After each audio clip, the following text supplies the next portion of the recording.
everyone, welcome back to JP's Budget Collecting and our weekly look back at the hot comics from 6 months ago. This week we're looking back at the hot comics from December 18th, 2020, and I'm recording this on June 16th, 2021. So I'm recording this a little bit earlier in the week on Wednesday because my schedule just meant I needed to. But I give you the dates so you know when this information is most relevant because the comic market is moving really fast these days, here in 2021 especially. So things are changing.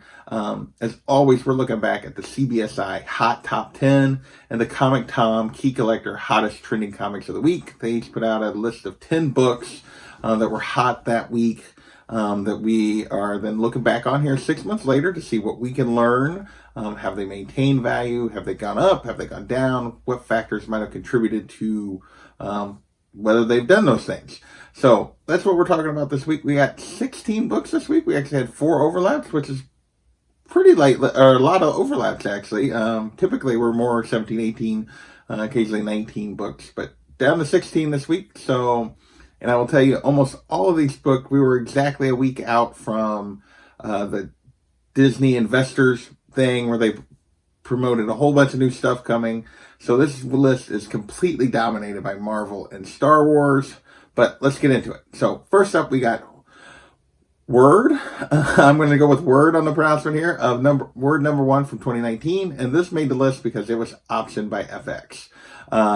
So back then it jumped up to a $15 to $30 book, on the news that FX was picking this up for a potential series.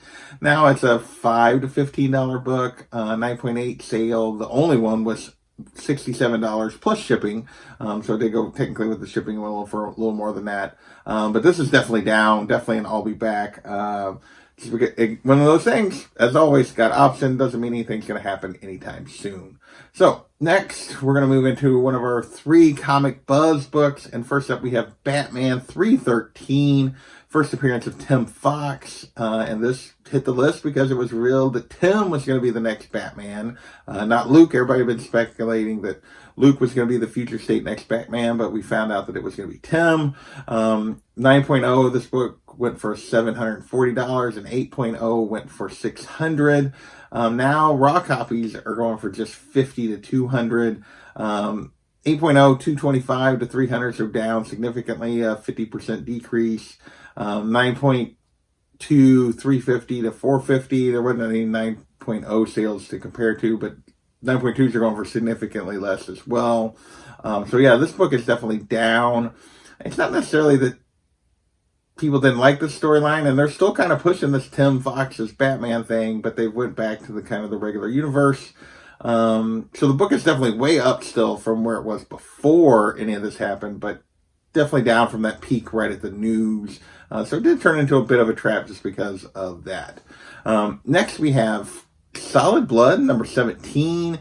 This was a Robert Kirkman, let's create some buzz. He released a secret release of this comic, and it was supposedly from an alternate reality. And this was just issue 17 leaked through. This is the only issue of the series that we get.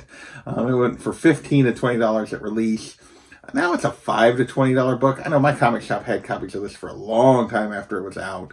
9.8s are only going $30 to $60. So it's kind of a fun little moment, but really didn't amount to anything. So this one's definitely been down, and I'll be back, at least so far.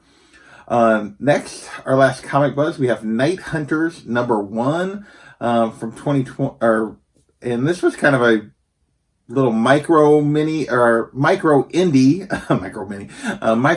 comic, really low print run, just a few places that you could get it. Raw copies were $15 to $20 back then, and now they're $5 to $15. 9.8 did go for $100, but not a lot of market for this one. Doesn't seem like it really caught on and maintained that well. So with that, so we've had 4 books so far. With that, we're moving into MCU. I told you this list was dominated by MCU and Marvel. First up, we have Thor, God of Thunder, number 2.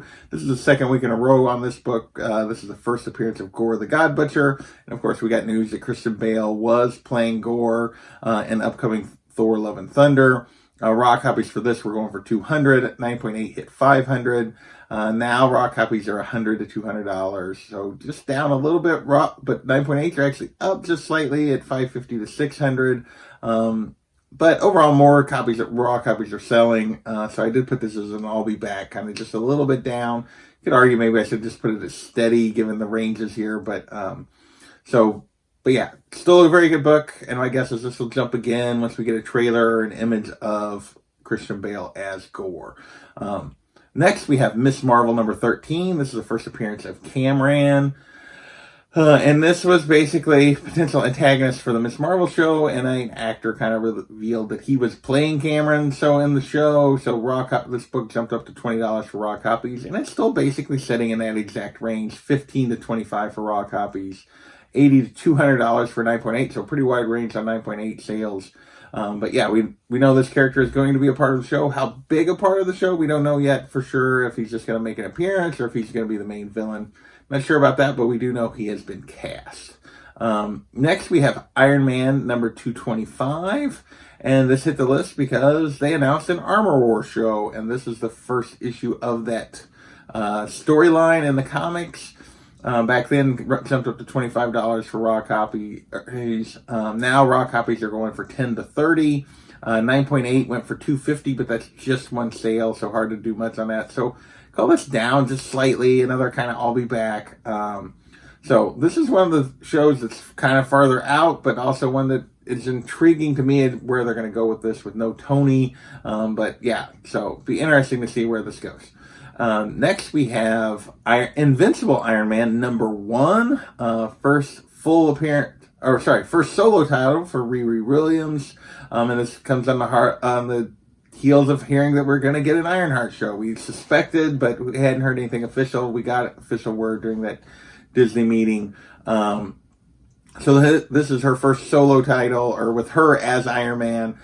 Back then, raw copies were going for $20. 9.8 went for $200. Now raw copies are $15 to $30, but 9.8s are all the way down to $100 to $150. And this is one of the rare books where there's almost as many 9.8 sales as there are raw copies. So I did go on and put this as down, and I'll be back because of that. Even though raw books are still right in that same range, the 9.8s are down. And there's enough sales to kind of justify saying, oh no, it's kind of just down a little bit. But her other book that made this list, which is Invincible Iron Man number 9 from the previous run, her first full appearance. I guess arguably, I know some people say it should be 7, but this seems to be the book that most of the community has settled on. Back then, raw copies were going for $90, 9.8s were going $375 to $430 on the price range. Now raw copies are $100 to $200. 9.8s are $750 to $850 on this book. So this is up. This has been a straight cash book. Definitely continue to increase in value. So I know 7 in this had a debate, but it appears this is the book most people are focused on. Next, we have Vote Loki number 1, and this is because we got a Loki trailer, and in it there's an image of Loki wearing a Vote Loki button. So that's why it made this book jump. The show is coming out right now. I have not, as of when I recorded this, watched episode 2, but the show is coming out, so it was pretty interesting to see what this value did. We have not gotten that scene yet, at least through episode 1. No spoilers there, so we'll see when that falls in. Raw copies are going for $20 to $60 back then. Still going $20 to $60. 9.8 went for $250. Not very many sales of that. So this has been very steady, kind of worth it book so far. So we'll see what happens as the show continues to come out. If we get a jump when we get to that scene, which could be as early as episode 2 or as late as the end. Who knows? Next, we have Secret Invasion number 1.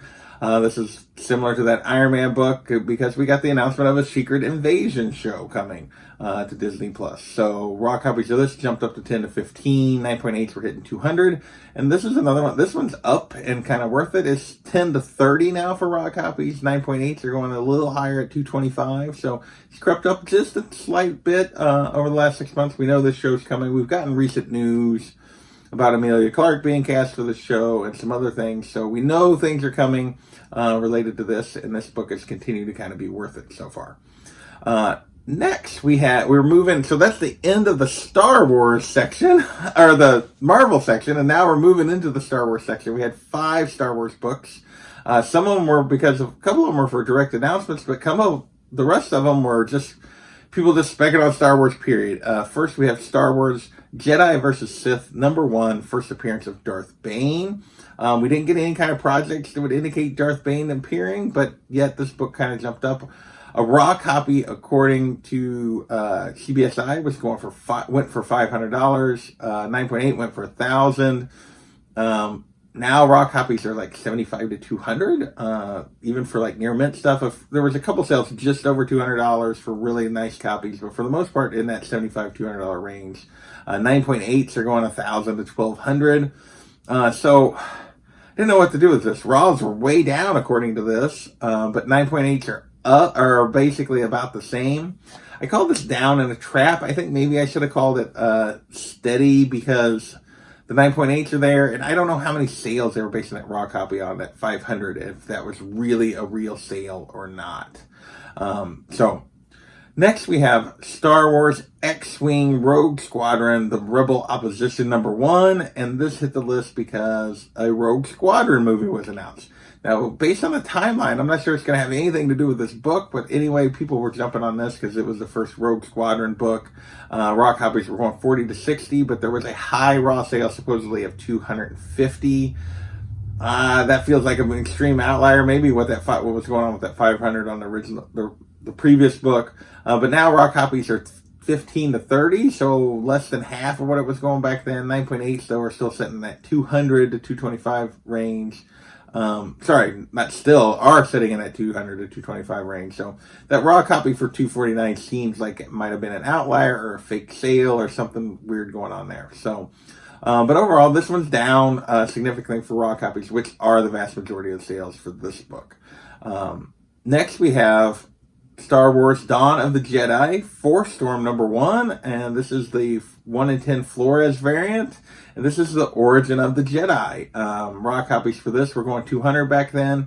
Now they're going 140 to 200. I say that, but there's very few sales of this book. There's not many of these listed. There's very few sales. I think there was 4 sales I found of raw and or slab copies over the last few months. The one 9.8 sale went for 800. There was a raw copy sale for 140 and then 2 sales for 200. So overall, I'm probably going to call this one steady. Maybe a little bit of an I'll be back. You might be able to find a deal, but this book is tough to find. Now, you will notice, you'll see this cover and you might think, oh, one went for $40. That is actually the trade. The trade goes for a decent amount of money on eBay, but it looks basically exactly like the comic. So you just have to be careful what you're looking at there.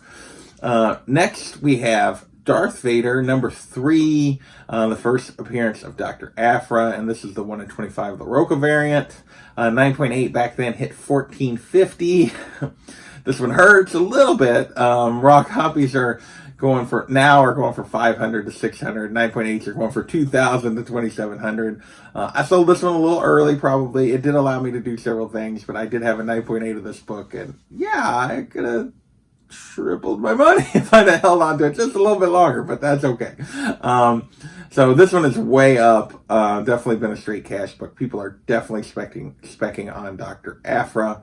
And our last book of the week is Star Wars Mace Windu, #5, the first appearance of Ahsoka Tano in Marvel canon. We get just a little snippet of her, just basically an image of her in this book, but it was the first time she technically appeared in a Marvel comic.